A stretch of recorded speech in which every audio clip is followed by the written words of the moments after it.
Abuela, estoy encerrada, tengo sed y hambre, susurró mi nieta de 7 años por teléfono, y su voz temblorosa atravesó mi pecho como una daga helada. Las palabras salían entrecortadas, casi inaudibles, como si tuviera miedo de que alguien más la escuchara. Sofía, mi pequeña, mi nieta adorada, sonaba tan frágil que mis manos comenzaron a temblar sosteniendo el auricular. Abuela, por favor ven, repitió con un hilo de voz que se quebraba, y escuché el sonido de su respiración agitada al otro lado de la línea. El teléfono casi se me resbaló de las manos mientras trataba de procesar lo que acababa de oír. Era pasada la medianoche, la lluvia golpeaba violentamente contra las ventanas de mi pequeña casa, y el viento aullaba como si presagiara una tragedia. Mi corazón latía tan fuerte que podía escucharlo en mis oídos, y una sensación de pánico absoluto se apoderó de cada fibra de mi ser. Sofía nunca me había llamado tan tarde, y mucho menos con esa voz desesperada que no lograba quitarme de la cabeza. La línea crepitaba con interferencias, pero podía escuchar perfectamente cada gemido ahogado que salía de su garganta. Abuela, no puedo salir del cuarto, continuó sollozando, y pude escuchar cómo trataba de contener el llanto. Mamá y Héctor se fueron y cerraron la puerta con llave. Tengo mucha sed, abuela, y me duele el estómago. Sus palabras se clavaron en mi alma como cuchillos, y sentí como la sangre se me helaba en las venas. Diana, mi propia hija, había encerrado a su pequeña hija de 7 años como si fuera un animal. No podía creer lo que estaba escuchando, pero la voz quebrada de Sofía era demasiado real para ser una pesadilla. Mis rodillas temblaron y tuve que apoyarme contra la pared para no desplomarme. ¿Desde cuándo estás ahí encerrada, mi amor?, logré preguntarle con la voz entrecortada, tratando de mantener la calma para no asustarla más. Desde que se fueron esta mañana, abuela. No me dieron desayuno, y solo bebí agua del baño porque tenía mucha sed. Mi estómago se contrajo de dolor y rabia al escuchar esas palabras. 12 horas. Mi nieta de 7 años había estado encerrada durante 12 horas sin comida, abandonada por su propia madre. Las lágrimas comenzaron a rodar por mis mejillas mientras apretaba el auricular con fuerza, como si así pudiera transmitirle todo mi amor a través de la línea telefónica. Escúchame bien, Sofía, le dije tratando de sonar tranquila aunque mi voz temblaba de furia. La abuela va para allá ahora mismo. Quédate cerca del teléfono y no abras la puerta a nadie más que a mí. ¿Entiendes? Sí, abuela, murmuró con una voz tan pequeña que se me partió el corazón en 1000 pedazos. Sin perder un segundo más, colgué el teléfono y corrí hacia mi cuarto a buscar las llaves del auto. Mis manos temblaban tanto que apenas podía sostenerlas, pero la adrenalina me daba fuerzas que no sabía que tenía. Me puse la primera chaqueta que encontré y salí corriendo bajo la lluvia torrencial que caía sobre la ciudad como lágrimas del cielo. El viento helado me golpeaba la cara mientras abría la puerta del auto, y mis dedos entumecidos luchaban por encender el motor. La casa de Diana estaba a 20 minutos de la mía, pero esa noche parecía estar en otro planeta. Las calles estaban desiertas, iluminadas apenas por las luces amarillentas de los faroles que parpadeaban débilmente en la oscuridad. Mientras conducía a toda velocidad por las calles empapadas, no podía dejar de pensar en la voz de Sofía. ¿Cómo había llegado mi hija a convertirse en el tipo de madre que encierra a su propia hija? ¿Dónde había fallado yo como madre para criar a alguien capaz de tanta crueldad? Las preguntas me torturaban mientras las gotas de lluvia golpeaban el parabrisas como balas. La casa de Diana apareció ante mis ojos como una sombra siniestra recortada contra el cielo negro. Todas las ventanas estaban a oscuras, y el jardín delantero lucía abandonado, con la hierba crecida y hojas secas esparcidas por todos lados. Era como si la casa misma hubiera muerto por dentro, igual que el corazón de mi hija. Estacioné el auto frente a la casa y salí corriendo bajo la lluvia que me empapó en segundos. El frío me calaba hasta los huesos, pero nada importaba más que llegar hasta Sofía. Mis pies chapoteaban en los charcos mientras corría hacia la puerta principal, y el sonido del agua golpeando el pavimento se mezclaba con los latidos desbocados de mi corazón. Toqué el timbre desesperadamente, 1, 2, 3 veces, pero solo me respondió el eco vacío del interior de la casa. Por supuesto que no había nadie. Diana y Héctor se habían ido dejando a mi nieta encerrada como un animal. Probé girando la perilla de la puerta principal, pero estaba cerrada con llave. Mis manos temblaron mientras buscaba en mi bolso la llave de emergencia que Diana me había dado años atrás. La llave giró en la cerradura con un clic metálico que resonó en el silencio nocturno. Abrí la puerta y entré a la casa sumida en una oscuridad total que olía a humedad y abandono. El aire estaba viciado, como si nadie hubiera abierto una ventana en días. Busqué a tientas el interruptor de la luz, y cuando la sala se iluminó, lo que vi me revolvió el estómago. La casa era un desastre absoluto. Había platos sucios apilados sobre la mesa del comedor, con restos de comida que ya empezaban a pudrirse. El sofá estaba lleno de ropa tirada, y en el suelo había latas de cerveza vacías y ceniceros desbordantes de colillas. Era como si Diana y Héctor hubieran dejado de ser adultos responsables para convertirse en adolescentes irresponsables. «Sofía, soy la abuela», grité mientras corría por el pasillo hacia los cuartos. Mi voz se quebró de emoción cuando escuché su respuesta desde el fondo de la casa. «Abuela, estoy aquí». Su voz sonaba tan débil y lejana que tuve que contener las lágrimas para no desplomarme allí mismo.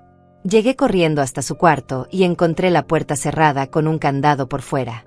Un maldito candado, como si mi nieta fuera una prisionera en su propia casa. Mis manos temblaron de rabia mientras buscaba algo para romperlo. En el garaje encontré un martillo, y regresé corriendo para liberar a mi pequeña. El metal del candado saltó después de 3 golpes certeros, y cuando abrí la puerta, mi corazón se hizo pedazos. Sofía estaba sentada en una esquina de su cama, acurrucada como un animalito herido, con su vestido rosa sucio y arrugado. Tenía el cabello enredado y los ojos hinchados de tanto llorar. Sus labios estaban secos y agrietados, y cuando me vio, se lanzó a mis brazos con una fuerza desesperada. «Abuela, pensé que no ibas a venir», sollozó contra mi pecho mientras yo la abrazaba con todas las fuerzas que tenía. Su cuerpecito temblaba como una hoja, y podía sentir lo delgada que estaba, como si hubiera perdido peso en los últimos días. Mi pobrecita nieta había vivido una pesadilla que ningún niño debería experimentar jamás. «Ya estoy aquí, mi amor, ya pasó todo», le susurré al oído mientras acariciaba su cabello enredado. La mecí en mis brazos como cuando era bebé, tratando de transmitirle toda la seguridad y el amor que no había recibido de su propia madre. Sus lágrimas mojaron mi chaqueta, pero no me importó nada en el mundo más que consolarla. El cuarto estaba en penumbras, iluminado apenas por la luz que entraba del pasillo. Pude ver que había un vaso de agua vacío en su mesita de noche, y algunos juguetes esparcidos por el suelo, como si hubiera tratado de entretenerse durante las largas horas de encierro. La ventana estaba cerrada con seguro, convirtiendo el cuarto en una verdadera prisión. «¿Tienes hambre, mi cielo?», le pregunté con voz suave mientras la alejaba un poco para mirarla a los ojos. Sus ojitos cafés, iguales a los míos, me miraron con una mezcla de alivio y tristeza que me partió el alma. «Sí, abuela, tengo mucha hambre. Solo desayuné un pedazo de pan ayer», murmuró con voz ronca de tanto llorar. «Ayer». Mi nieta había comido por última vez hace más de 24 horas. La rabia que sentía hacia Diana era tan intensa que tuve que respirar profundo para no explotar delante de Sofía. ¿Cómo una madre podía ser tan cruel con su propia hija? ¿Qué clase de monstruo encierra a una niña de 7 años sin comida ni agua? «Vamos a la cocina, mi amor. La abuela te va a preparar algo delicioso», le dije tratando de sonar animada, aunque por dentro estaba hirviendo de furia. La tomé de la mano y caminamos juntas hacia la cocina, donde el desastre era aún peor que en la sala. El fregadero estaba lleno de platos sucios con comida podrida, y las moscas volaban alrededor de los desperdicios. Abrí la refrigeradora y encontré algunos huevos, un poco de leche que aún servía, y unos pedazos de jamón. No era mucho, pero suficiente para prepararle unos huevos revueltos que la ayudaran a recuperar fuerzas. Mientras cocinaba, Sofía se sentó en una silla y me observaba en silencio, como si no pudiera creer que alguien finalmente se estaba preocupando por ella. «Cuéntame, mi cielo, ¿desde cuándo mamá y Héctor te dejan encerrada?», le pregunté con mucho cuidado mientras batía los huevos en un tazón. No quería presionarla, pero necesitaba saber la verdad de lo que había estado pasando en esa casa. Sofía bajó la mirada y jugó con sus deditos antes de responder. «Desde hace muchos días, abuela. A veces me encierran cuando salen de noche, y otras veces cuando traen amigos a casa. Dicen que los molesto mucho y que necesitan privacidad». Sus palabras inocentes revelaban una realidad horrible que me hizo apretar los dientes de rabia. Una niña de 7 años no molesta a nadie, excepto a padres que han perdido completamente el rumbo. «¿Y qué hay de la escuela, mi amor? ¿Has ido a clases?», Continué preguntando mientras servía los huevos revueltos en un plato limpio que encontré después de buscar entre la montaña de trastes sucios. No he ido en una semana, abuela. Mamá dice que estoy enferma, pero yo me siento bien. Solo tengo hambre y sueño todo el tiempo. Una semana sin escuela. Diana había estado mintiendo a las autoridades escolares mientras mantenía a Sofía como una prisionera en su propia casa. Esto ya no era solo negligencia. Era abuso infantil sistemático que necesitaba ser denunciado inmediatamente. Pero primero tenía que asegurarme de que mi nieta estuviera a salvo. Come despacio, mi cielo, no te vayas a hacer daño, le dije mientras ponía el plato frente a ella. Sofía devoró los huevos como si no hubiera comido en semanas, y me pidió un vaso de agua que se bebió de un solo trago. Ver a mi propia nieta con tanta necesidad me llenó de una determinación férrea que no había sentido en años. Mientras ella comía, caminé hasta la ventana de la cocina y miré hacia la calle desierta. La lluvia había parado, pero el cielo seguía negro y amenazante. Sabía que Diana y Héctor regresarían en algún momento, y cuando lo hicieran, tendrían que enfrentarse conmigo. Esta vez no iba a permitir que lastimaran más a mi nieta. Después de que Sofía terminó de comer, la llevé al baño para que se diera una ducha tibia. Su cuerpecito estaba sucio y olía como si no se hubiera bañado en días. Mientras llenaba la bañera, ella se quedó parada en la puerta, observándome con esos ojitos tristes que me partían el alma. «Abuela, ¿me puedo quedar contigo esta noche?», preguntó con una vocecita tan pequeña que tuve que agacharme para abrazarla. «Por supuesto, mi amor. Vas a estar conmigo todo el tiempo que sea necesario», le prometí mientras probaba la temperatura del agua con mi mano. «Ya nadie te va a hacer daño nunca más. ¿Me escuchaste?». Sofía asintió con la cabeza, pero pude ver en sus ojos que todavía tenía miedo, como si no pudiera creer completamente que su pesadilla había terminado. Mientras ella se bañaba, aproveché para revisar su cuarto más detenidamente. Lo que encontré me llenó de una rabia que jamás había sentido en mis 62 años de vida. Debajo de su cama había varios vasos de plástico vacíos, como si hubiera estado recolectando agua del baño durante días. En un cajón de su cómoda encontré pedacitos de pan duro envueltos en servilletas, como si los hubiera estado guardando para cuando tuviera más hambre. Mi nieta de 7 años había estado viviendo como una refugiada en su propia casa, escondiendo comida y agua como si fueran tesoros. La imagen me revolvió el estómago y las lágrimas corrieron por mis mejillas sin que pudiera detenerlas. ¿Cómo Diana había permitido que las cosas llegaran a este punto? ¿En qué momento mi hija se había convertido en una madre tan cruel? Cuando Sofía salió del baño, le puse uno de sus camisones limpios que encontré en el armario. Estaba demasiado grande para ella, como si hubiera perdido peso considerablemente en las últimas semanas. Sus bracitos y piernitas se veían más delgados de lo normal, y tenía unas ojeras que no eran normales en una niña de su edad. «Vamos a casa de la abuela, mi amor», le dije mientras recogía algunas de sus cosas en una bolsa. No quería que pasara ni un minuto más en esa casa que se había convertido en su prisión. Pero antes de irnos, necesitaba evidencia de lo que había estado pasando aquí. Tomé fotos del cuarto con el candado roto, de los vasos escondidos debajo de la cama, y del desastre general de la casa. Mientras empacaba la ropa de Sofía, ella se acurrucó en mi regazo y comenzó a contarme más detalles de lo que había estado viviendo. «Abuela, a veces escucho a mamá y Héctor gritando en su cuarto. Pelean mucho sobre dinero, y luego salen y no regresan hasta muy tarde. Cuando vuelven, huelen raro y sus ojos están rojos». Sus palabras confirmaron mis peores sospechas. Diana y Héctor estaban involucrados en algo mucho más grave que la simple negligencia. El olor extraño, los ojos rojos, las peleas sobre dinero, todo apuntaba a problemas con drogas. Mi hija había arrastrado a mi nieta a un mundo de adicción y abandono que podría haberle costado la vida. «¿Te han lastimado alguna vez, mi cielo?», le pregunté con mucho cuidado, tratando de no asustarla pero necesitando saber la verdad completa. Sofía negó con la cabeza, pero luego añadió algo que me heló la sangre. «No me pegan, abuela, pero a veces Héctor me grita muy feo y me dice palabrotas. Y mamá solo llora y dice que soy una carga para ella». Una carga. Mi hermosa nieta de 7 años había estado escuchando que era una carga para su propia madre. Las palabras me golpearon como puñetazos, y tuve que respirar profundo para no explotar de rabia delante de ella.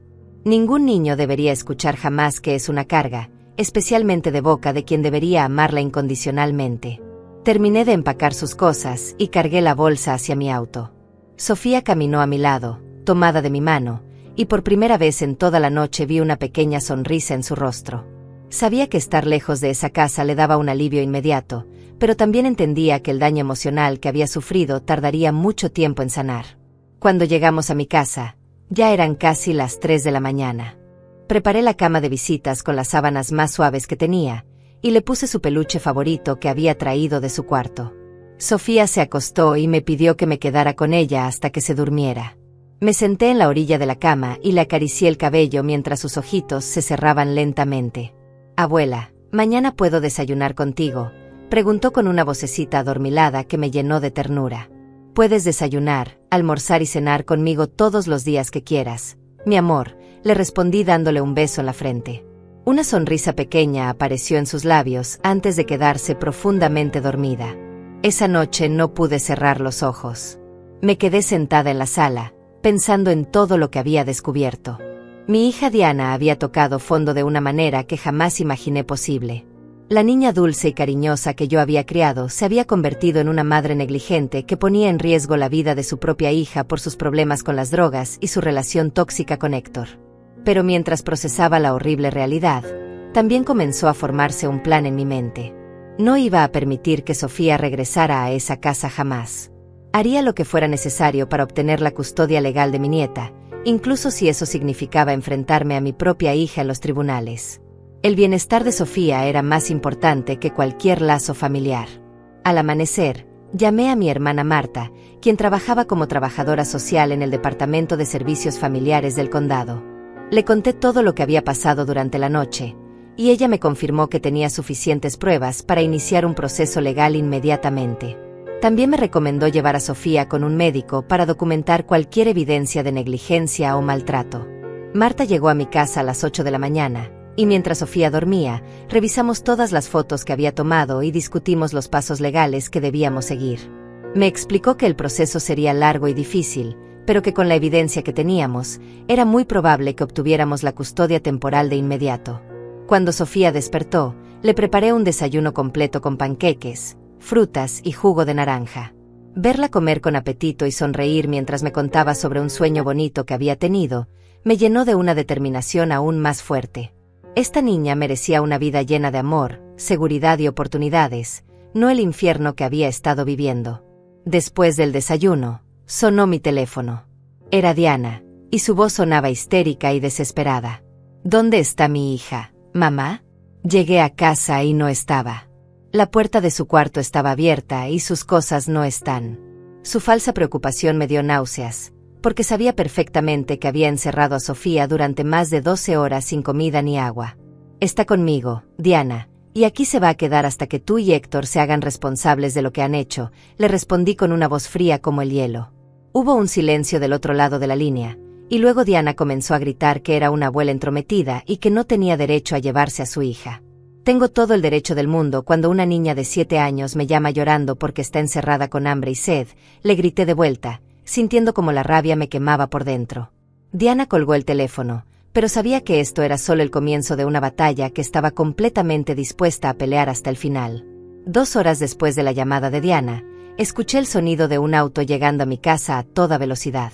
Miré por la ventana y vi a Diana bajándose de su auto verde desgastado, seguida por Héctor, quien caminaba tambaleándose como si estuviera ebrio o bajo los efectos de alguna sustancia. Sus ojos rojos y su aspecto desaliñado confirmaron mis peores sospechas sobre su estado. Sofía estaba jugando en su cuarto cuando escuchó las voces alteradas que venían del jardín. Inmediatamente corrió hacia mí y se aferró a mi pierna, temblando como una hoja. «Abuela, no quiero ir con ellos», me susurró con lágrimas en los ojos, y yo la abracé protegiéndola con todo mi cuerpo. «Abre esta maldita puerta, vieja entrometida», gritó Héctor desde afuera, golpeando la puerta con los puños. «Devuélvenos a la niña ahora mismo o llamamos a la policía». Sus amenazas me dieron risa, porque era exactamente lo que yo quería que hicieran. Mientras más escándalo armaran, más evidencia tendría de su comportamiento irresponsable. «No voy a abrir hasta que se calmen y podamos hablar como adultos civilizados», les grité desde adentro, manteniendo a Sofía detrás de mí. Diana comenzó a llorar histéricamente, gritando que yo la había robado a su hija y que era una abuela manipuladora que se metía donde no la llamaban. Pero cuando mencioné que tenía fotos del cuarto con candado y de toda la casa en estado deplorable, el tono de Diana cambió completamente. Su llanto histérico se convirtió en súplicas desesperadas. Por favor, mamá, devuélvemela. Prometo que vamos a cambiar. Héctor ya no va a beber, y yo voy a ser una mejor madre, le juro. Sus promesas vacías me recordaron a todas las veces anteriores que había prometido cambiar. Desde que se juntó con Héctor hace 3 años, Diana había estado en una espiral descendente de mentiras, drogas y negligencia. Cada vez que yo trataba de ayudarla, ella me gritaba que me metiera en mis propios asuntos. Ahora que las consecuencias habían llegado, quería que yo olvidara todo como si nada hubiera pasado. Después de 1 hora de gritos y amenazas, finalmente se fueron, pero no antes de que Héctor gritara que esto no se iba a quedar así y que me las iba a cobrar. Sus amenazas no me asustaron, pero sí me hicieron darme cuenta de que necesitaba actuar rápido para proteger legalmente a Sofía. Al día siguiente, Marta me acompañó a los tribunales familiares para presentar una solicitud de custodia temporal de emergencia.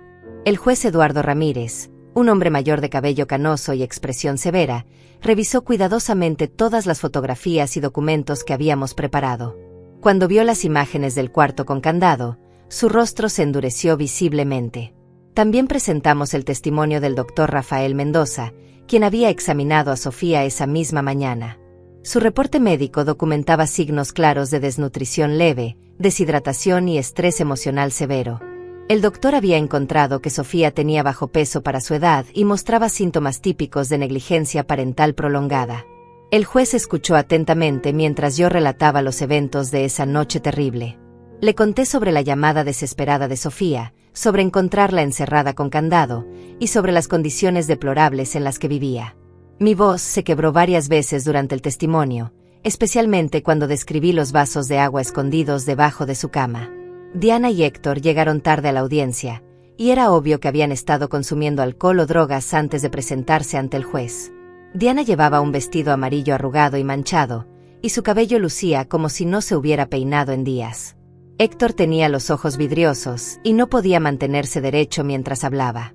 Cuando el juez les preguntó por qué habían encerrado a Sofía con candado, Diana comenzó a tartamudear excusas incoherentes. Dijo que había sido solo por una noche, que habían tenido una emergencia familiar, y que yo estaba exagerando todo para hacerlos quedar mal. Sus mentiras eran tan obvias que hasta el abogado de oficio que le habían asignado parecía avergonzado. Héctor, por su parte, comenzó a gritar que yo era una vieja amargada que quería robarle la hija a Diana por despecho. Sus palabras llenas de odio y su comportamiento agresivo solo confirmaron al juez que estos 2 individuos no tenían la capacidad emocional ni mental para cuidar a una niña de 7 años. El momento más impactante de la audiencia llegó cuando el juez pidió hablar con Sofía en privado en su oficina. Mi nieta, vestida con un vestido limpio color rosa que le había comprado esa mañana, entró tímidamente tomada de mi mano. El juez se agachó hasta quedar a su altura y le habló con una voz suave y paternal. ¿Dónde te sientes más segura, pequeña, con mamá o con la abuela?, le preguntó con mucha delicadeza.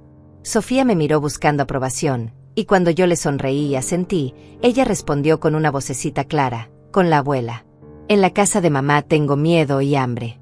La abuela me da comida y me abraza cuando tengo pesadillas.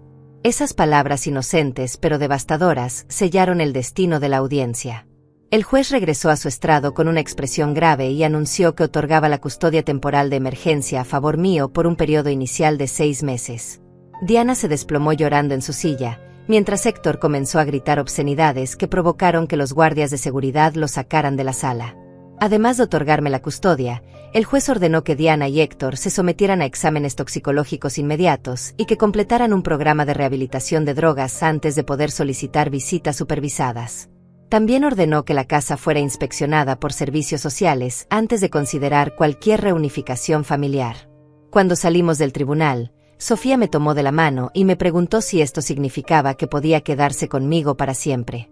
Todavía no es para siempre, mi amor, pero vas a estar segura conmigo durante mucho tiempo, le expliqué mientras caminábamos hacia mi auto. Sus ojitos se iluminaron con una alegría que no había visto en meses. Esa noche, mientras preparaba la cena para las 2, recibí una llamada de mi hermana Norma, quien vivía en otro estado pero había escuchado sobre la situación a través de Marta. Me ofreció su apoyo completo y me dijo que si necesitaba dinero para los gastos legales o para cuidar a Sofía, ella estaba dispuesta a ayudar sin dudarlo. La solidaridad de mi familia me llenó de esperanza, pero también me hizo reflexionar sobre cómo había llegado Diana a estar tan sola y perdida. Durante años, había rechazado nuestra ayuda y se había aislado cada vez más, especialmente después de conocer a Héctor. Ahora entendía que su adicción la había convertido en una persona que yo ya no reconocía. Pero mientras observaba a Sofía cenando tranquilamente y contándome sobre las mariposas que había visto en mi jardín, supe que había tomado la decisión correcta. Esta niña merecía tener una infancia llena de amor, estabilidad y oportunidades. Si Diana quería recuperarla algún día, tendría que demostrar que estaba dispuesta a cambiar completamente su vida. Las siguientes semanas fueron como un despertar lento para Sofía. Cada mañana la veía un poco más relajada, un poco más confiada, como una flor que finalmente recibe el sol después de estar en la sombra durante demasiado tiempo. Establecimos una rutina que le daba la seguridad que había perdido: desayuno a las 7, juegos en el jardín, almuerzo juntas, y por las tardes le leía cuentos mientras ella dibujaba en su nueva mesa de colores. Pero no todo era fácil. Durante las noches, Sofía tenía pesadillas terribles que la hacían despertar gritando. Corría a mi cuarto llorando, temblando de miedo, y me contaba que había soñado que estaba encerrada otra vez y que nadie venía a buscarla. Esas noches me quedaba despierta abrazándola, susurrándole canciones de cuna hasta que se volvía a dormir. Una tarde, mientras organizaba los papeles legales en mi escritorio, encontré algo que me heló la sangre. Entre las cosas de Sofía que había traído de su casa, había un cuaderno de dibujos que no había visto antes. Cuando lo abrí, descubrí páginas llenas de dibujos que me revelaron la verdadera dimensión del horror que había vivido mi nieta. En uno de los dibujos, había una niña pequeña encerrada en un cuarto oscuro, llorando detrás de una puerta cerrada. En otro, la misma niña estaba acostada en una cama mientras dos figuras grandes gritaban afuera de su cuarto. Los colores que había usado eran todos oscuros: negro, café, gris, como si su mundo hubiera perdido toda la alegría y la luz. Pero el dibujo que más me impactó mostraba a una mujer mayor llegando en un auto blanco bajo la lluvia. Era yo, llegando a rescatarla esa noche.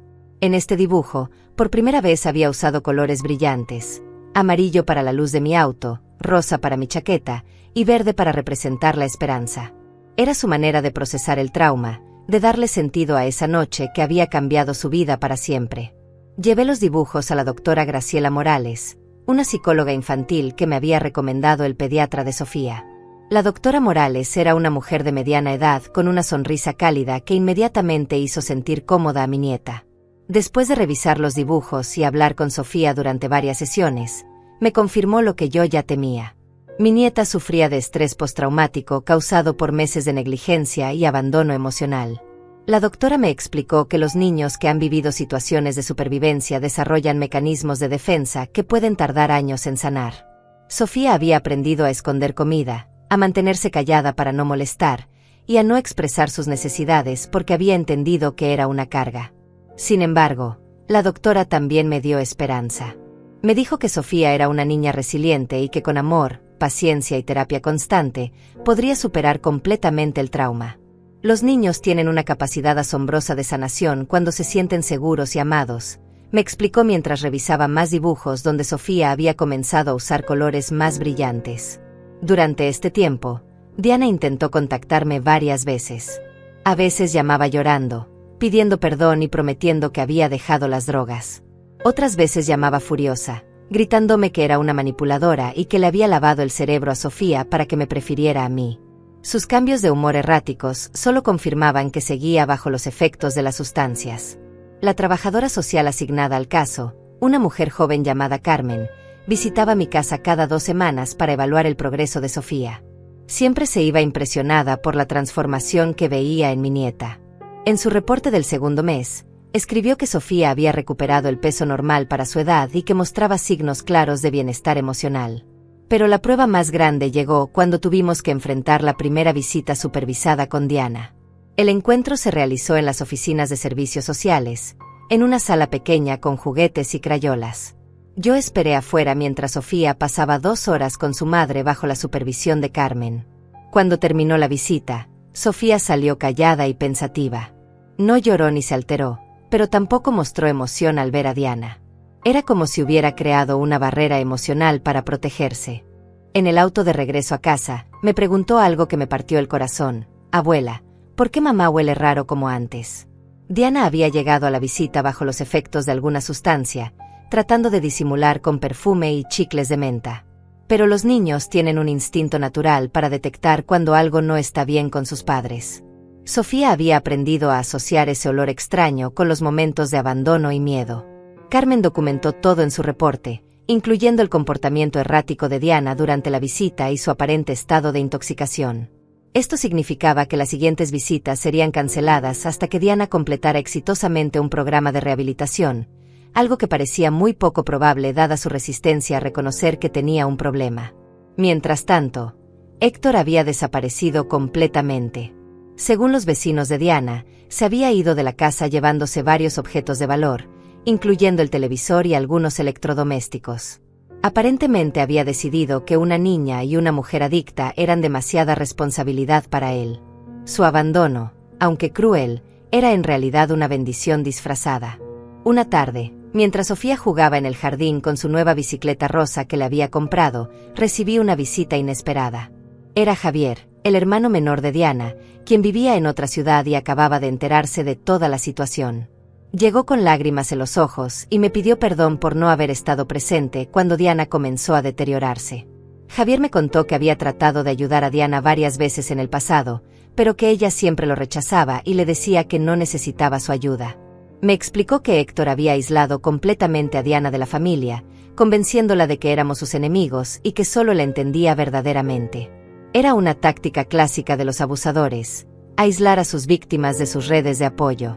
Cuando Sofía vio a su tío Javier, corrió a abrazarlo con una alegría genuina que me llenó de esperanza. Era la primera vez que veía a alguien de la familia de Diana desde que se había ido a vivir conmigo, y su reacción positiva me confirmó que no todos los recuerdos familiares estaban contaminados por el trauma. Javier se quedó a cenar con nosotras, y durante la comida, Sofía le contó sobre su nueva escuela, sobre las amigas que había hecho, y sobre las clases de natación que había comenzado a tomar los sábados. Era como si estuviera presumiéndole a alguien importante lo mucho que había crecido y cambiado en estos meses. Esa noche, después de acostar a Sofía, Javier y yo hablamos largo sobre Diana y sobre lo que podíamos hacer para ayudarla sin poner en riesgo el bienestar de Sofía. Él me ofreció apostar económico para los gastos legales y me prometió que visitaría a Sofía regularmente para que tuviera una conexión saludable con la familia de su madre. Antes de irse, Javier me abrazó y me dijo algo que nunca olvidaré. Gracias por salvar a mi sobrina, Cecilia. Diana es mi hermana y la amo, pero Sofía es inocente y merece tener una oportunidad de ser feliz. Tú le estás dando esa oportunidad, y nuestra familia siempre te estará agradecida. Sus palabras me llenaron de una paz profunda, porque confirmaron que había tomado la decisión correcta al luchar por la custodia de Sofía. No estaba destruyendo una familia, estaba salvando a una niña y dándole la oportunidad de crecer en un ambiente lleno de amor y estabilidad. 6 meses después de obtener la custodia temporal, llegó el momento de la audiencia definitiva que determinaría el futuro permanente de Sofía. Los nervios me carcomían por dentro, a pesar de que mi abogado, el licenciado Ramón Vega, me había asegurado que teníamos un caso sólido. Durante estos meses, había documentado meticulosamente cada aspecto de la recuperación de Sofía, desde sus reportes médicos hasta sus calificaciones escolares perfectas. Diana había completado apenas 3 semanas del programa de rehabilitación de 6 meses antes de abandonarlo. Según el reporte de la clínica, había faltado a múltiples sesiones y había dado positivo en 2 exámenes de drogas durante su corta estancia. Su abogado trató de argumentar que había estado enferma, pero las pruebas médicas demostraban lo contrario. La mañana de la audiencia, mientras vestía a Sofía con su vestido favorito color amarillo, ella me preguntó algo que me conmovió profundamente. Abuela, si el juez dice que me puedo quedar contigo, ¿eso significa que tú vas a ser mi mamá ahora? Sus palabras inocentes me llenaron los ojos de lágrimas, y le expliqué que yo siempre sería su abuela, pero que podría cuidarla como si fuera su mamá durante todo el tiempo que fuera necesario. En el tribunal, Diana se presentó con una apariencia completamente diferente a la de 6 meses atrás. Había perdido aún más peso, su cabello se veía opaco y descuidado, y tenía unas ojeras profundas que hablaban de noches de insomnio y consumo de sustancias. Su vestido verde estaba arrugado y manchado, como si se lo hubiera puesto directamente del suelo. El testimonio más devastador vino de la doctora Graciela Morales, quien presentó un reporte detallado sobre el progreso psicológico de Sofía. Explicó al juez que mi nieta había mostrado una mejoría extraordinaria en estos 6 meses, pero que cualquier regreso al ambiente tóxico anterior podría causarle un retroceso severo e irreversible en su desarrollo emocional. Cuando Diana tuvo la oportunidad de hablar, sus palabras fueron un desastre total. Comenzó culpándome por haberle robado a su hija, luego se contradijo diciendo que había estado enferma pero que ya estaba bien, y finalmente terminó gritándole al juez que todos estaban conspirando contra ella. Su comportamiento errático y agresivo solo confirmó que no había cambiado nada en estos meses. La trabajadora social Carmen presentó su reporte final, que incluía testimonios de los maestros de Sofía, de nuestros vecinos, y del pediatra que la había estado atendiendo.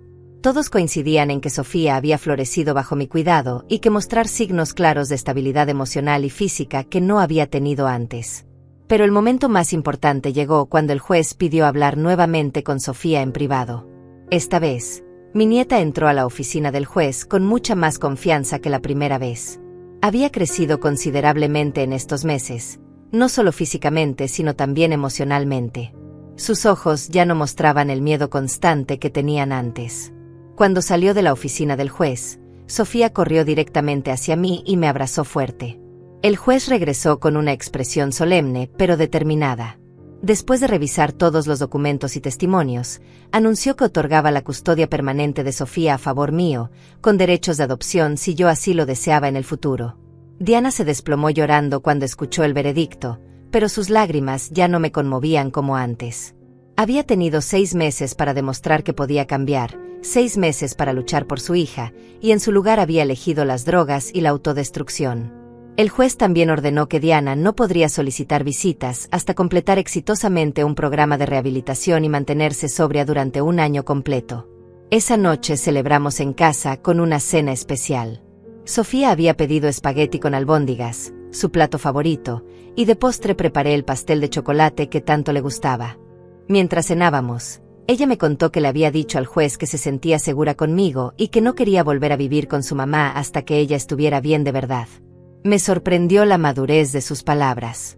A los 7 años, Sofía había desarrollado una sabiduría emocional que muchos adultos no tienen. Entendía que su mamá estaba enferma, pero también sabía que necesitaba protegerse a sí misma. Era una lección dolorosa para una niña tan pequeña, pero necesaria para su supervivencia emocional. Durante las siguientes semanas, comencé los trámites para inscribir oficialmente a Sofía en una nueva escuela más cerca de mi casa. Su antigua escuela estaba en el barrio donde vivía con Diana, y cambiarla de ambiente completamente era importante para su proceso de sanación.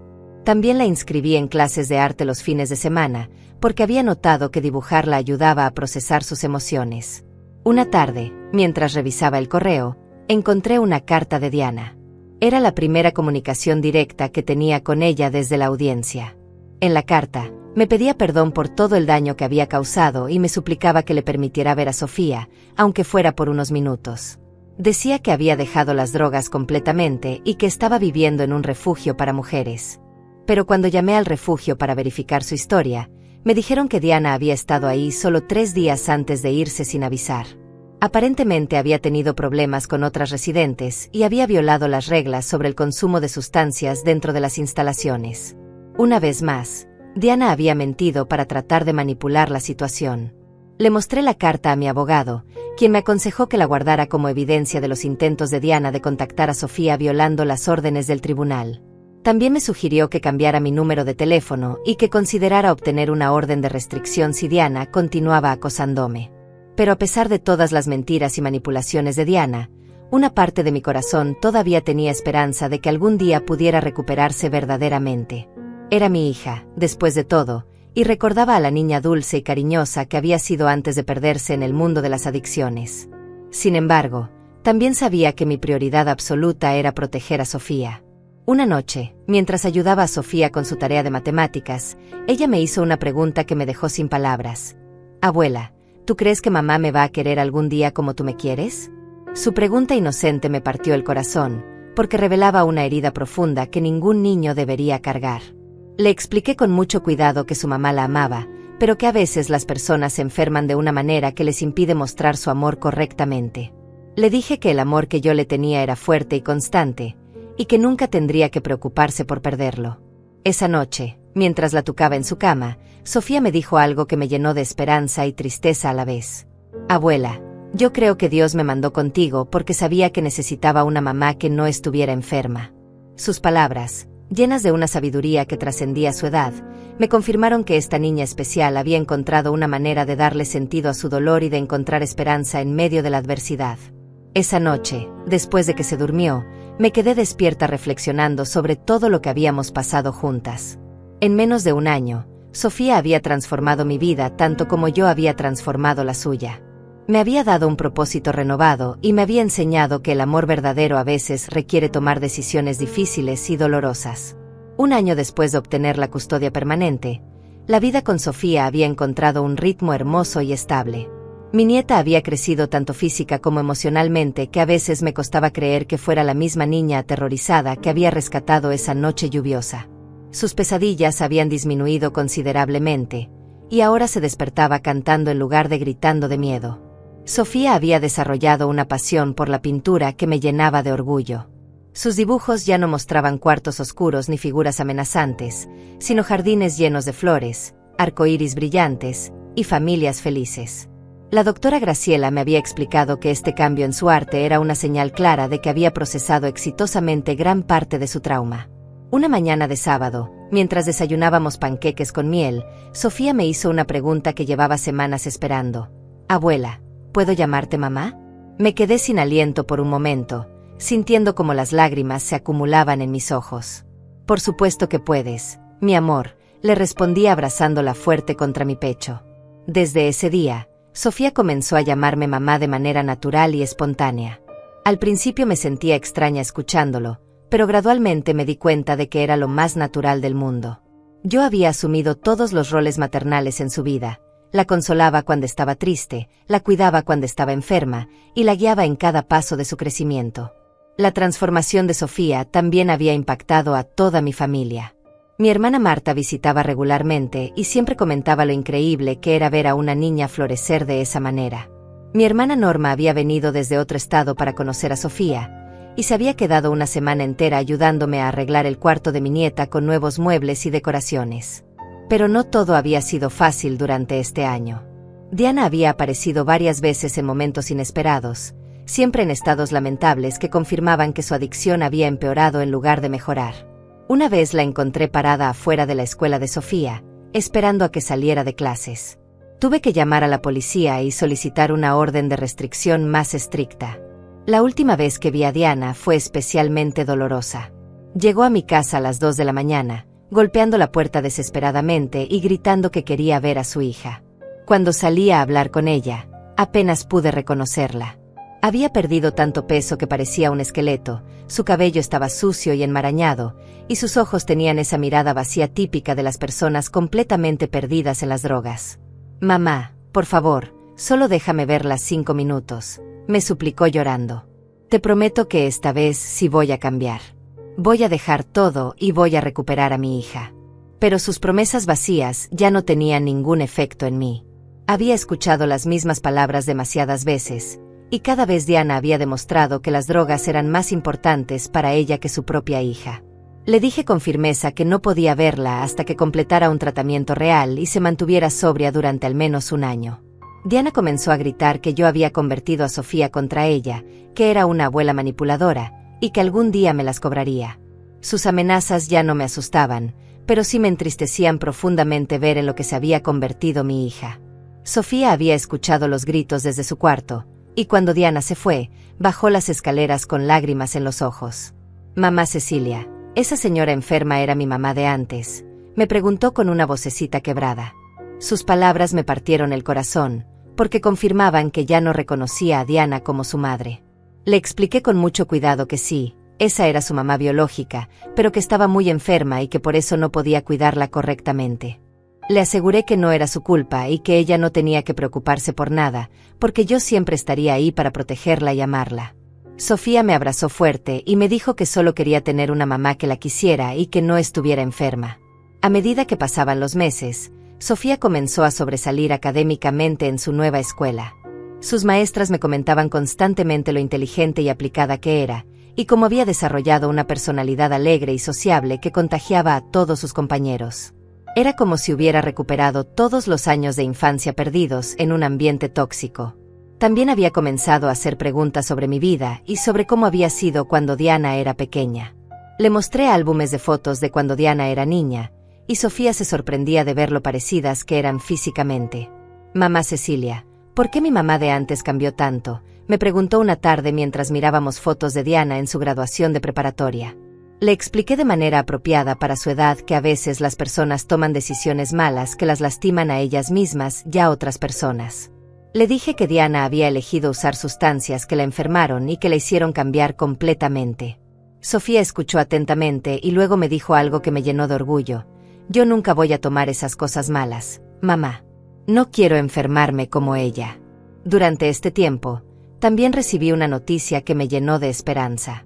Javier, el hermano de Diana, me llamó para contarme que había encontrado un centro de rehabilitación especializado en casos severos de adicción, y que estaba dispuesto a pagar el tratamiento completo si Diana aceptaba internarse voluntariamente. Javier había estado buscando a Diana durante semanas, y finalmente la había encontrado viviendo en las calles del centro de la ciudad. Me contó que estaba en condiciones terribles, pero que por primera vez en años había aceptado que necesitaba ayuda. El centro de rehabilitación tenía un programa de 6 meses con seguimiento de 2 años, y una tasa de éxito del 70%. Aunque una parte de mí quería aferrarse a la esperanza de que Diana pudiera recuperarse, también sabía que no podía permitir que esa esperanza pusiera en riesgo la estabilidad emocional de Sofía. Le dije a Javier que apoyaba completamente sus esfuerzos por ayudar a Diana, pero que Sofía no tendría contacto con ella hasta que hubiera completado el tratamiento y demostrado estabilidad a largo plazo. Una tarde, mientras Sofía jugaba en el parque con sus nuevas amigas de la escuela, me senté en una banca observándola y reflexionando sobre todo lo que habíamos vivido juntas. Ver su risa genuina, sus mejillas sonrosadas por el ejercicio, y la confianza con la que interactuaba con otros niños me llenó de una satisfacción profunda. Sofía había encontrado su lugar en el mundo, rodeada de amor, estabilidad y oportunidades que le permitirían desarrollar todo su potencial. Ya no era la niña aterrorizada que temblaba en mi regazo, sino una personita fuerte, inteligente y llena de sueños para el futuro. Había superado un trauma que podría haber marcado toda su vida, y lo había hecho con una gracia y resistencia que me inspiraba todos los días. Esa noche, mientras la ayudaba con su tarea de ciencias, Sofía me sorprendió con una declaración que me llenó el corazón. «Mamá Cecilia, cuando sea grande, quiero ayudar a niños que están tristes como yo estaba antes. Quiero ser doctora de corazones rotos para que otros niños también puedan ser felices». Sus palabras me confirmaron que todo el dolor y las batallas legales habían valido la pena. Sofía no solo había sanado de su trauma, sino que había encontrado una manera de transformar su experiencia en un propósito de vida que podría ayudar a otros niños en situaciones similares. 2 años después de esa conversación sobre ayudar a otros niños, Sofía había crecido hasta convertirse en una niña de 10 años extraordinaria. Su personalidad había florecido completamente, mostrando una combinación única de compasión, inteligencia y determinación que me llenaba de orgullo cada día. Sus calificaciones eran excelentes, había desarrollado un talento natural para la pintura, y se había convertido en la líder natural de su grupo de amigas. Una tarde de primavera, mientras regresábamos de su clase de piano, Sofía me hizo una pregunta que llevaba tiempo esperando. «Mamá Cecilia, ¿crees que mi mamá de antes ya se curó de su enfermedad?». Javier me había estado manteniendo informada sobre el progreso de Diana en el centro de rehabilitación, y las noticias eran esperanzadoras por primera vez en años. Diana había completado exitosamente el programa de 6 meses y había permanecido sobria durante 8 meses adicionales. Según Javier, había conseguido un trabajo de medio tiempo en una florería, vivía en un apartamento pequeño pero limpio, y asistía religiosamente a las reuniones de apoyo. Por primera vez en años, parecía haber encontrado estabilidad genuina. El centro de rehabilitación había recomendado que Diana escribiera cartas a Sofía como parte de su proceso de sanación, sin esperar respuesta, simplemente como una forma de procesar su culpa y expresar sus sentimientos. Durante los últimos meses, había estado enviando cartas semanales que yo leía cuidadosamente antes de decidir si eran apropiadas para Sofía. Las primeras cartas habían sido llenas de disculpas desesperadas y promesas grandiosas que me recordaban a la Diana manipuladora de antes. Pero gradualmente, el tono había cambiado hacia algo más maduro y reflexivo. Comenzó a escribir sobre su proceso de recuperación, sobre las cosas que había aprendido sobre sí misma, y sobre lo orgullosa que estaba de Sofía sin pedir nada a cambio. En su carta más reciente, Diana había escrito algo que me conmovió profundamente. Mi querida Sofía, cada día que paso sobre es un día que me acerca más a ser la madre que tú mereces. No espero que me perdones, ni siquiera espero que quieras verme algún día. Solo quiero que sepas que el amor que siento por ti es lo que me mantiene fuerte cuando las cosas se ponen difíciles. Tu abuela Cecilia es un ángel que te salvó cuando yo no pude hacerlo. Después de mucha reflexión y varias consultas con la doctora Graciela, decidí que era momento de hablar seriamente con Sofía sobre la posibilidad de tener algún tipo de contacto controlado con Diana. Necesitaba saber cómo se sentía mi nieta al respecto, sin presionarla en ninguna dirección. Una noche, después de la cena, nos sentamos en su cuarto y tuvimos una conversación que recordaré para siempre. Le expliqué que Diana había estado trabajando muy duro para curarse de su enfermedad, y que tal vez estaría lista para conocerla nuevamente, pero solo si ella quería y se sentía preparada. Sofía escuchó atentamente, jugando con una de sus muñecas mientras procesaba la información. Después de varios minutos de silencio, me miró con esos ojos inteligentes que tanto me recordaban a los míos y me dijo: «Mamá Cecilia, ¿tú crees que ella ya no va a lastimarme?». Su pregunta directa me partió el corazón, porque revelaba que, a pesar de su corta edad, entendía perfectamente los riesgos involucrados. Le aseguré que yo nunca permitiría que nadie la lastimara, y que cualquier encuentro con Diana sería en un lugar seguro, con supervisión profesional, y que ella podría detenerlo en cualquier momento si se sentía incómoda. También le expliqué que no tenía que decidir nada inmediatamente, y que podía tomarse todo el tiempo que necesitara para pensar. Sofía me pidió ver algunas de las cartas que Diana había escrito, especialmente las más recientes.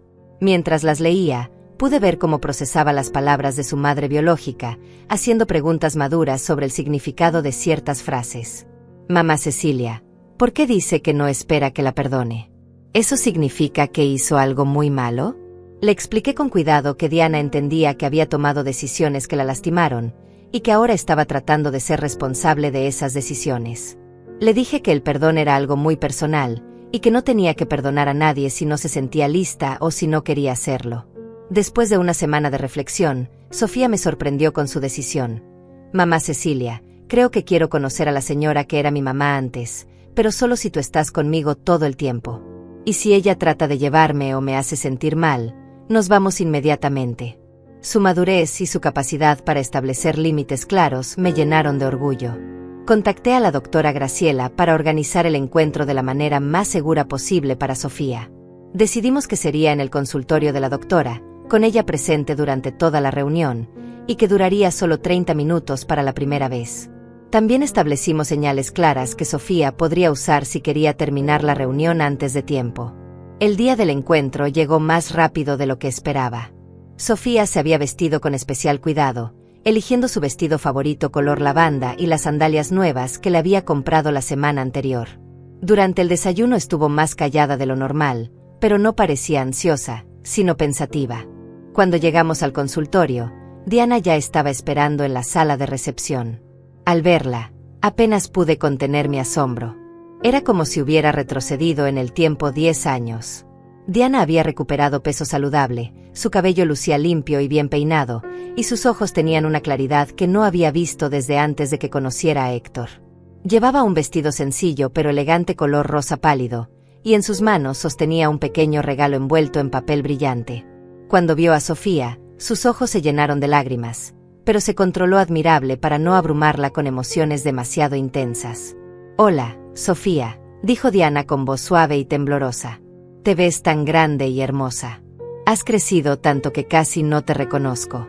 Sofía se mantuvo cerca de mí, pero respondió educadamente: «Hola. Mi mamá Cecilia dice que tú eres Diana, y que antes eras mi mamá cuando eras diferente». La honestidad directa de Sofía podría haber lastimado a cualquiera, pero vi cómo Diana respiró profundo y aceptó las palabras con gracia. «Así es, mi amor. Yo era tu mamá antes, pero estaba muy enferma y no pude cuidarte bien. Por eso la abuela Cecilia se convirtió en tu mamá, y ella ha hecho un trabajo maravilloso». Durante los siguientes 30 minutos, observé una conversación cautelosa pero respetuosa entre Diana y Sofía. Diana le contó sobre su trabajo en la florería, sobre las clases de arte que había comenzado a tomar, y sobre los libros que estaba leyendo. Sofía le habló sobre su escuela, sobre sus amigas y sobre sus clases de piano. Lo que más me impresionó fue la diferencia en el lenguaje corporal de ambas. Diana se mantenía a una distancia respetuosa, sin tratar de forzar contacto físico o intimidad emocional. Sofía, por su parte, se relajó gradualmente durante la conversación, aunque nunca se alejó de mi lado. Hacia el final de la reunión, Diana le entregó el regalo que había traído. Era un set de pinturas profesionales con pinceles de diferentes tamaños y un bloc de papel especial para acuarelas. Javier me contó que te gusta pintar, y pensé que podrías usar esto para crear cosas hermosas, le dijo Diana con una sonrisa tímida. Sofía aceptó el regalo y lo examinó con interés genuino. Gracias, Diana. Son muy bonitas las pinturas. Voy a hacer un cuadro del jardín de mamá Cecilia, respondió mi nieta con educada gratitud. Diana sonrió con lágrimas en los ojos, claramente conmovida por la respuesta amable de Sofía. Cuando terminó la reunión, la doctora Graciela habló brevemente con las tres para evaluar cómo nos habíamos sentido. Diana expresó su gratitud por la oportunidad de ver a Sofía y prometió que respetaría cualquier decisión que tomáramos sobre futuros encuentros. Sofía dijo que Diana parecía más Nis que la señora enferma que recordaba, pero que todavía necesitaba tiempo para pensar. En el auto de regreso a casa, Sofía estuvo callada durante varios minutos antes de hacer un comentario que me sorprendió. Mamá Cecilia, Diana se ve como las fotos de cuando era pequeña que me enseñaste. Ya no se ve como la señora que gritaba afuera de nuestra casa. Su observación demostró la capacidad extraordinaria que tenían los niños para percibir cambios genuinos en las personas. Esa noche, mientras cenábamos, Sofía me pidió que le contara más sobre cómo había sido Diana cuando era niña. Le mostré más fotos y le conté historias sobre su madre biológica antes de que las drogas arruinaran su vida. Sofía escuchó con fascinación, como si estuviera conociendo a una persona completamente nueva. Mamá Cecilia, ¿tú crees que Diana puede volver a ser como en las fotos?, me preguntó mientras miraba una imagen de Diana a los 8 años, sonriendo en un columpio. Le expliqué que las personas pueden cambiar y sanar, pero que toma mucho tiempo y trabajo duro, y que no todas las personas lo logran. Durante los siguientes 6 meses, Diana y Sofía mantuvieron encuentros mensuales en el consultorio de la doctora Graciela. Cada reunión duraba un poco más que la anterior, y gradualmente pude observar cómo se desarrollaba una relación nueva y cuidadosa entre ellas. Diana nunca presionó, nunca demandó, simplemente se presentaba consistentemente como una persona estable que respetaba los límites de Sofía. En el 5.º encuentro, algo hermoso sucedió. Sofía había traído uno de sus cuadros para mostrarle a Diana, una pintura del jardín de nuestra casa llena de flores coloridas y mariposas. Diana se quedó sin palabras al ver el talento artístico de su hija, y con lágrimas en los ojos le dijo: Sofía, esto es absolutamente hermoso. Tienes un don especial que espero sigas desarrollando toda tu vida. Por primera vez, Sofía sonrió genuinamente en presencia de Diana y respondió: Gracias. Mamá Cecilia dice que heredé el amor por el arte de ti, porque tú también pintabas cuando eras joven. Diana me miró con gratitud por haber mantenido viva esa conexión positiva entre ellas, a pesar de todo lo que había pasado. Fue en ese momento que Diana tomó una decisión que me impresionó profundamente. Le dijo a Sofía: Mi amor, quiero que sepas que Cecilia es tu mamá ahora, y siempre lo será. Yo perdí ese derecho cuando no pude cuidarte bien. Pero si tú me lo permites, me encantaría ser tu amiga, alguien que está aquí para apoyarte y quererte sin pedirte nada a cambio. Sofía consideró sus palabras cuidadosamente antes de responder: Diana, ¿eso significa que no vas a tratar de llevarme lejos de mamá Cecilia? Diana negó con la cabeza firmemente. Nunca, mi amor. Mamá Cecilia te salvó cuando yo no pude hacerlo, y ella te ama más de lo que yo jamás podré demostrar. Yo solo quiero estar en tu vida de la manera que tú me permitas. Esa conversación marcó un punto de inflexión en nuestra situación familiar. Diana había hecho algo que pocas personas en su posición hacen: había puesto las necesidades de su hija por encima de sus propios deseos. Reconocía que yo había ganado el derecho de ser la madre de Sofía, no por los tribunales, sino por amor, sacrificio y dedicación diarios. Durante el verano, Diana pidió permiso para llevar a Sofía a una exhibición de arte infantil en el museo de la ciudad. Después de mucha deliberación, decidí acompañarlas a las 3. Ver a Diana interactuar con Sofía en un ambiente más relajado me permitió observar cambios aún más profundos en su personalidad. Diana había desarrollado una paciencia y una sensibilidad que nunca había tenido antes. Escuchaba atentamente cada comentario de Sofía sobre las pinturas, le hacía preguntas inteligentes que estimulaban su creatividad y la animaba a expresar sus propias opiniones artísticas.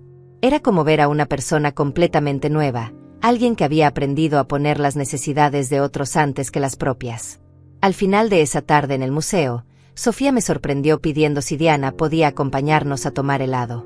Durante esos momentos compartidos, pude ver cómo se desarrollaba naturalmente una dinámica familiar nueva y saludable. Diana no trataba de competir conmigo por el afecto de Sofía, sino que complementaba mi rol maternal de una manera respetuosa y apropiada.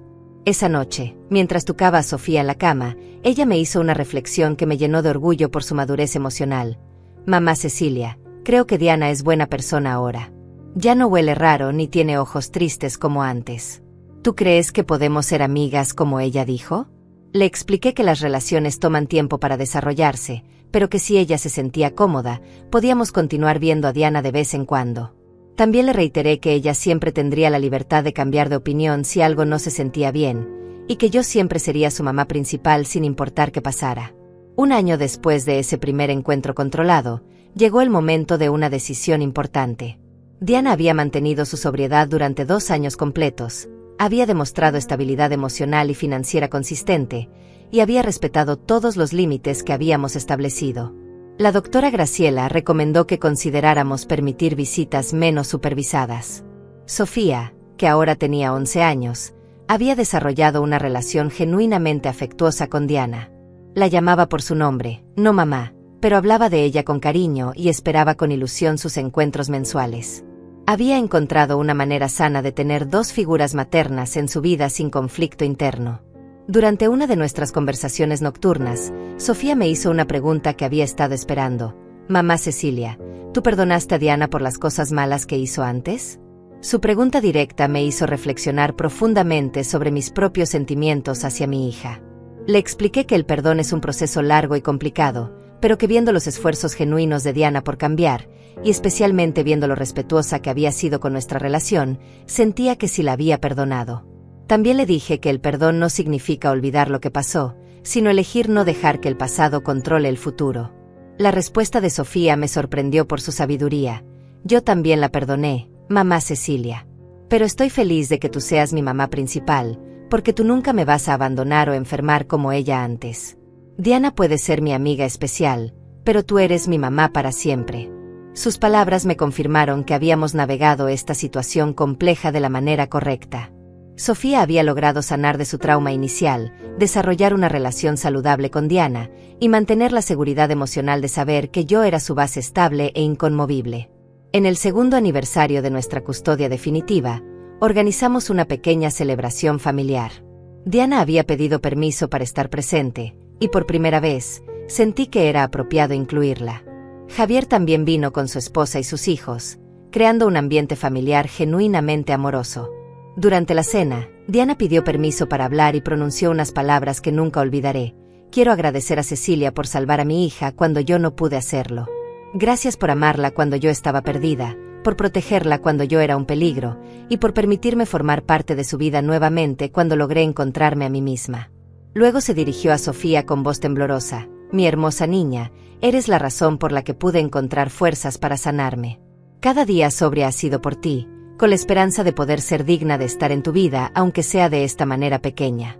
Cecilia es tu verdadera mamá, y yo me siento honrada de poder ser tu amiga. Sofía se levantó de su silla y abrazó a Diana, diciéndole, gracias por ponerte bien, Diana. Me gusta tenerte como mi amiga especial. Diana lloró silenciosamente mientras abrazaba a su hija, entendiendo perfectamente que este era el mayor regalo que podría recibir. Esa noche, después de que todos se fueron, Sofía y yo nos sentamos en el porche mirando las estrellas. Mamá Cecilia, ¿tú crees que Diana va a mantenerse bien para siempre?, me preguntó con la preocupación natural de una niña que había aprendido que los adultos a veces fallan. Le expliqué honestamente que no podía garantizar el futuro de Diana, pero que podía prometerle que yo siempre estaría ahí para protegerla sin importar qué pasara.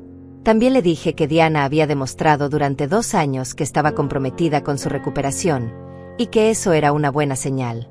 Mientras observaba a mi nieta procesar nuestra conversación, me di cuenta de que habíamos logrado algo extraordinario. Habíamos tomado una situación que podría haber destruido a una familia y la habíamos transformado en algo que, aunque diferente a lo tradicional, estaba llena de amor, respeto y sanación. Sofía había crecido hasta convertirse en una niña extraordinaria que entendía conceptos complejos como el perdón, las segundas oportunidades y la importancia de los límites saludables. Diana había encontrado una manera de ser parte de la vida de su hija sin poner en riesgo su bienestar.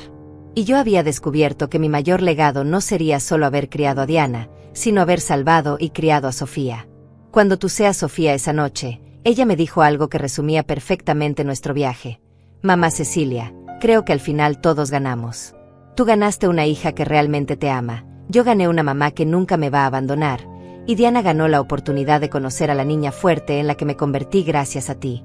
Sus palabras me llenaron de una paz profunda, sabiendo que después de años de dolor, lucha e incertidumbre, habíamos encontrado nuestro lugar en el mundo como una familia poco convencional pero auténtica, construida sobre el amor incondicional, el sacrificio mutuo y la esperanza de que las personas pueden cambiar cuando encuentran razones suficientes para hacerlo.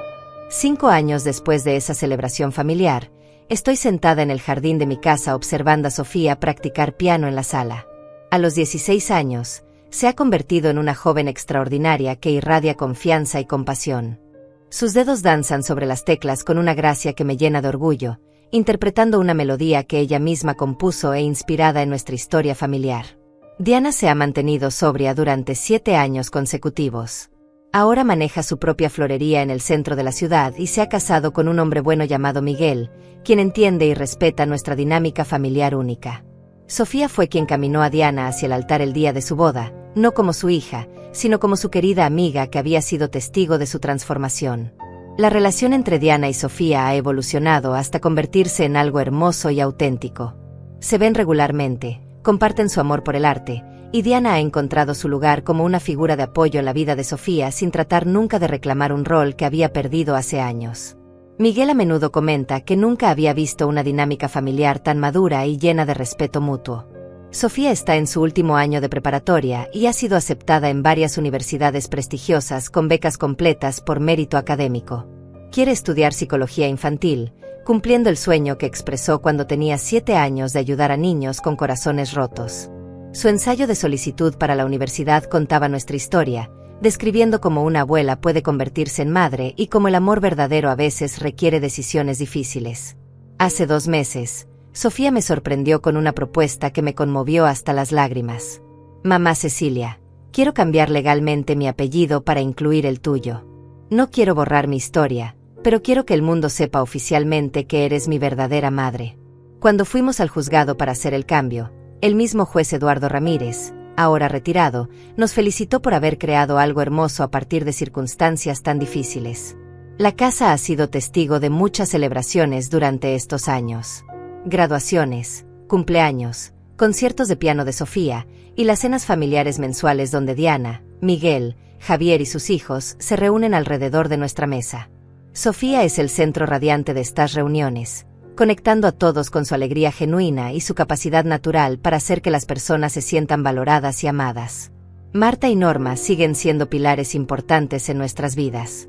Marta se jubiló el año pasado y ahora ayuda a Sofía con sus proyectos de voluntariado en un refugio para niños en crisis.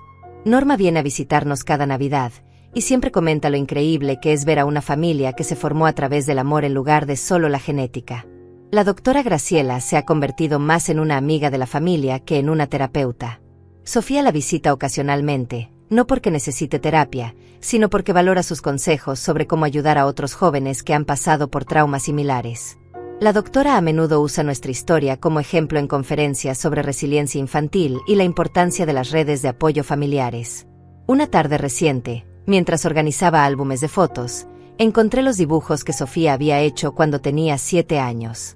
Decidí mostrárselos, y nos sentamos juntas comparando esas imágenes oscuras y aterrorizadas con las pinturas vibrantes y llenas de esperanza que crea ahora.